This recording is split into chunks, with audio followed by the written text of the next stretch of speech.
Hello, नमस्कार आणि तुम्हा सर्वांचं स्वागत आहे आपल्या चॅनलवरती. तर आज बघा मी बनवणार आहे हलवा आणि तुम्हाला कोकणी जर असाल तर कोकणी लोकांना माहीत असेल किंवा मग आगरी लोकांना माहीत असतं कर्ली. कर्ली हा खूप म्हणजे खूप काटेरी फिश आहे आणि त्याच्यामध्ये खूप प्रमाणात काटे असतात. पण खूप म्हणजे केसांसाठी, हेअरसाठी आणि नेल्ससाठी खूप चांगला असतो कर्ली हा मासा. आणि जर कर्ली खात असाल तर थोडंसं सांभाळूनच खा, कारण त्याच्यात खूप काटे असतात आणि तो जर साफ करायला स्वच्छ असा येत असेल तरच घरी कट करा, नाहीतर बाहेर तर कट करून भेटतो. तर हा आहे तो कर्ली मासा आणि हे आहे ते खापरी पापलेट म्हणजेच आपला हलवा असतो तो. तर हे मासे तर तुम्हाला माहीत असतील हलवा, पण कर्ली काही जणांना माहीत नसते. तर कर्ली ना मी खास म्हणजे खूप छान चवीला लागते, कारण म्हणतात की जेवढे मास्यामध्ये काटे जास्त असतात तो खायला खूप टेस्टी असतो. आणि मला कर्ली आवडते त्यामुळे मी येताना कर्ली घेऊन आली होती. तर ही कर्ली बघा अशी मी छान लाल तिखट पावडर आहे ती त्याने मॅरिनेट करणार. थोडासा माझ्याकडे मालवणी मसाला आहे तो, धने पावडर आणि थोडासा गरम मसाला मस्त मॅरिनेट करत ठेवायचं. हळद, मीठ लावून ठेवायचं एक 10 मिनिटं आणि त्याच्यानंतरनं थोडंसं मी ते तांदळाचं पीठ देखील वापरलेलं आहे. तुम्ही ज्वारीचं पण वापरू शकता आणि मीठ वगैरे लावून हे एक 5-10 मिनिटं ठेवून द्यायचं. आणि जर तुमचे ना कुरकुरीत मासे जर करायचे असतील तुम्हाला, तर याच्यामध्ये तुम्ही 1 लिंबू पिळू शकता किंवा अर्ध लिंबू पिळू शकता. मस्त अशी टेस्ट लागते आणि थोडासा जो लसूण असतो तो ठेचून टाकायचा. त्याने देखील अगदी उत्तम चव लागते. किंवा मी नंतर दाखवणार आहे की मी लसूण ना टेचून तव्यामध्ये फ्राय करून मग त्याच्यावरती मासे छान असे जास्त डीप फ्राय नाही करणार आहे, मी शॅलो फ्राय करणार आहे. कारण जास्त ऑइली पण नकोय, त्यामुळे मी कमी तेलातलेच मासे दाखवते आणि छान असे कुरकुरीत होतात कमी तेलातले देखील मासे, हे दाखवायचं आहे मला तुम्हाला. तर हे बघा माझं मॅरिनेट करून झालेलं आहे आणि मी थोडंसं लाल तिखट पण टाकते. तुम्ही चवीनुसार कमी जास्त करू शकता. तर हे बघा मी अशा प्रकारे लावून ठेवलेलं आहे त्याला तिखट, मीठ आणि त्याच प्रकारे ना मी जो आपला खापरी पापलेट आहे हलवा, त्याला देखील मी असं छान मॅरिनेट करत ठेवलेला आहे आणि याला पण सेम मी जे बनवलं होतं कर्लीसाठी तेच मी लावून ठेवलेलं आहे. तर मला रस्सा बनवायचा आहे त्याच्यासाठी मी इथे मसाला बनवून घेते आणि मी इथे ना 2 ते 3 कांदे घेतलेले आहेत. एक मोठा टोमॅटो घेतलेला आहे, लसूण, खोबरं आणि हे सगळं आता मी भाजून घेते. कारण जेवढा तुम्ही मसाला भाजून घ्याल तेवढं तुमचं जे इथे कर्लीचं मी तिखलं बनवते ते तिखलं खूप छान लागतं आंबट असं. तर मी म्हणून एक टोमॅटो घेतलाय, कारण फिशचं जे कालवण आहे ना, करी आहे ना, ती आंबट खूप छान लागते. तर कर्लीचं तिखलं बनवण्यासाठी ना तुम्ही इथे कोकम पण टाकू शकता किंवा कोकम आगळ भेटतं ते देखील टाकू शकता. पण मी इथे ना टोमॅटो वापरलाय, थोडंसं घट्टपणा पण येईल त्याच्यासाठी. आणि हे सगळं मी कांदा, टोमॅटो, लसूण हे एकत्रच भाजून घेते, कारण टोमॅटो जरी भाजला ना तरी तो छान लागतो आणि कच्चं पण आहे त्याच्यातलं तो पूर्ण निघून जातो. त्यामुळे जे तिखलं आहे म्हणजे जो रस्सा आहे फिश करीचा तो देखील छान यम्मी लागतो. तुम्ही नक्की ट्राय करून बघा अशा प्रकारे. तर हे बघा असं छान माझं भाजून झालेला आहे हा मसाला आणि हा मसाला आता पूर्ण मी सगळा वाटून घेते आणि याच्यामध्ये कोथिंबीर आणि तुम्ही पुदिना पण टाकू शकता. त्याने पण छान मस्त टेस्ट लागते. तर असा आमच्याकडे मस्त रस्सा बनवला जातो फिशचा आणि याला आम्ही फिशचं तिखलं म्हणजे टोमॅटो टाकलेला आहे त्यामुळे ते आंबट असं छान तिखलं ट्राय केलेलं आहे मी ह्यावेळेस. आणि अ, जे मालवणी आहे ते मालवणी लोकांकडे ना जास्त कोकोनट म्हणजे खोबरं जास्त, ओलं खोबरं जास्त वापरलं जातं आणि छान असं त्याचा घट्ट एक रस्सा बनवला जातो.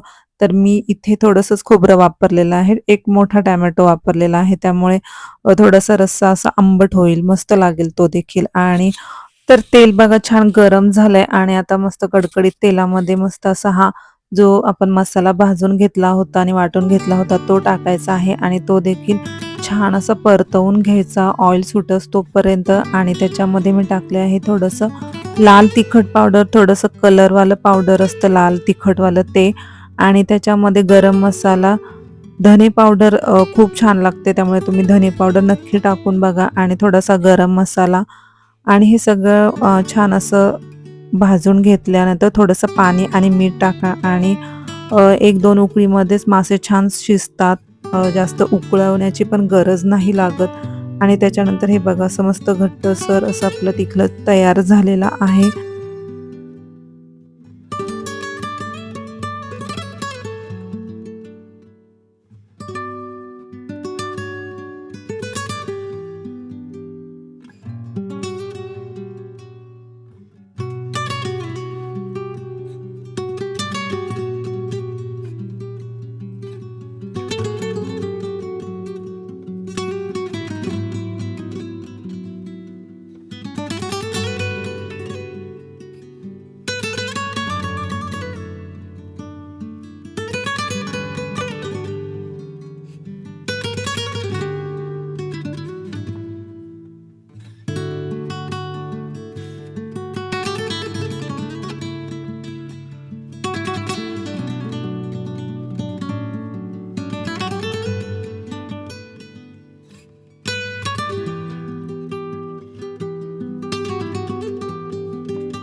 तर फिश फ्रायसाठी ना मी इथे रवा घेतलेला आहे. 3-4 चमचे रवा घ्यायचा बारीक आणि त्याच्यानंतर इथे घेतलेला आहे 1 चमचा ज्वारीचं पीठ आणि 2 चमचे ना तांदळाचं पीठ. कारण ना ज्वारीच्या पिठाने पण छान कुरकुरीत होतात मासे. तुम्ही नक्की ट्राय करून बघू शकता.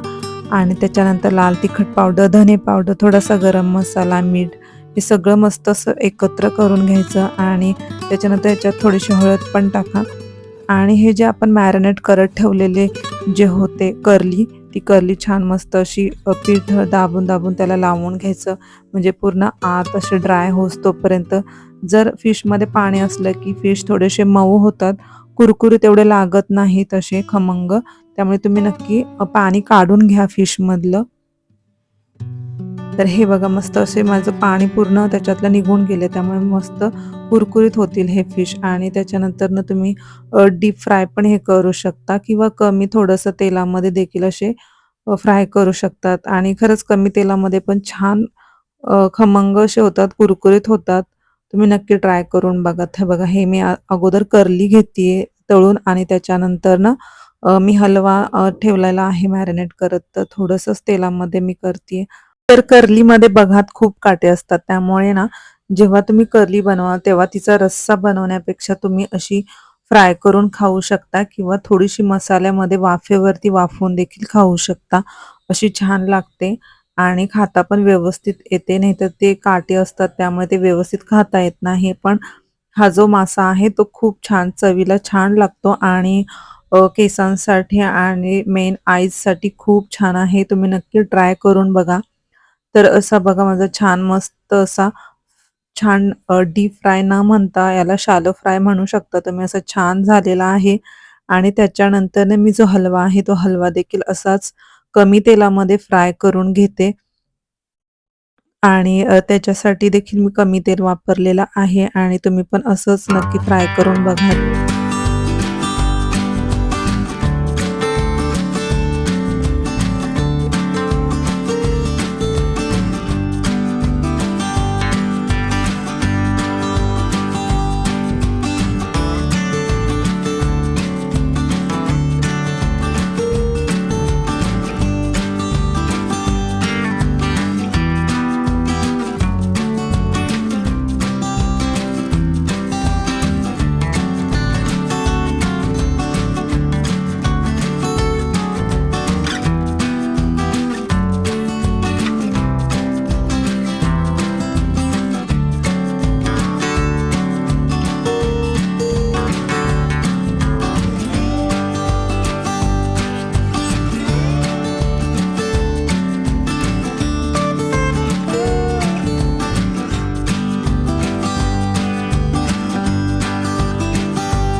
तर माझ्या पद्धतीची ही फिश रेसिपी तुम्हाला कशी वाटली मला कमेंटमध्ये नक्की सांगा.